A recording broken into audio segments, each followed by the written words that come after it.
If it goes as planned, 2025 is the takeover year. We're going to stay busy just like we did this year, maybe busier. I want to stay as active as possible. That's what a young flyweight prospect named Joshua Van said just last December. Back then, he was only 23, gearing up for his sixth fight in just 18 months. He was hungry, ambitious, and had a vision. Fast forward to today, and those words sound like prophecy. This Saturday at UFC 323, Joshua Van isn't just fighting, he's fighting to make his vision a reality, to take over the entire flyweight division by challenging the champion, Alexandre Pantoja. It's a story of pure manifestation and relentless hard work. Van once said, "This year, we're gonna take over, and by 2025, we're gonna be champion." It wasn't just talk, it was a promise he made to himself, fueled by an insatiable hunger.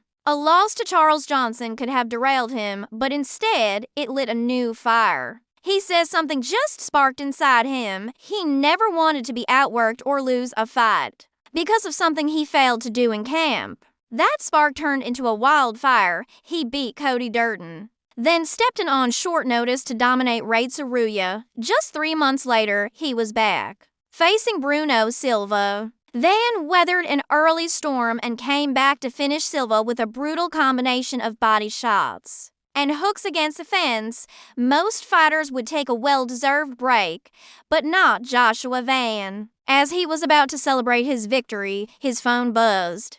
Manelkape was out of a huge fight with Brandon Royval. The UFC needed a replacement on just 3 weeks' notice. Without hesitation, Van said yes. He traded his celebratory drink for a glass of water and went straight back to the gym. The Fearless lived up to his name, and at UFC 317, he did the unthinkable. He went toe-to-toe with a former title challenger in Brandon Royval, survived tough moments, and finished strong in the 3rd round to secure the victory. In the span of 1 month, he went from a hot prospect to the #1 contender. It was an ascent that was anything but normal.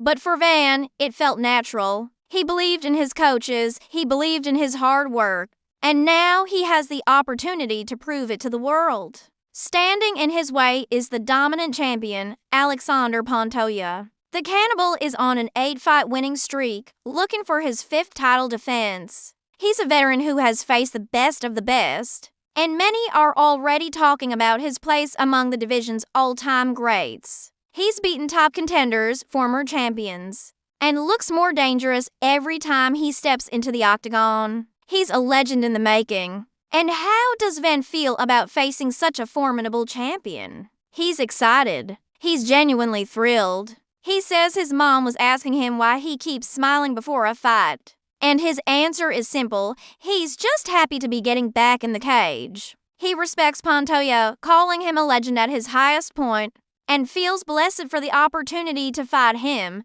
But don't mistake that respect for fear. Once the contract was signed, he allowed himself to days of excitement. Then it was back to business to him. It's just another fight. This mindset is what makes him so dangerous. Call it youthful confidence or just plain fearlessness. But Van is completely locked in. He's not overwhelmed by the bright lights or the pressure of a world title fight. He's visualized everything he's going to do on fight night. He knows Pantoja will test him, especially on the ground, but he's confident everywhere the fight goes. He expects a hard fight, but he's not just planning to win, he's planning on making a statement. In his own words, "I'm planning on knocking him out inside 3 rounds this Saturday." We'll see if the prophecy comes true. Can the 24-year-old Phenom complete one of the fastest rises to championship glory in UFC history?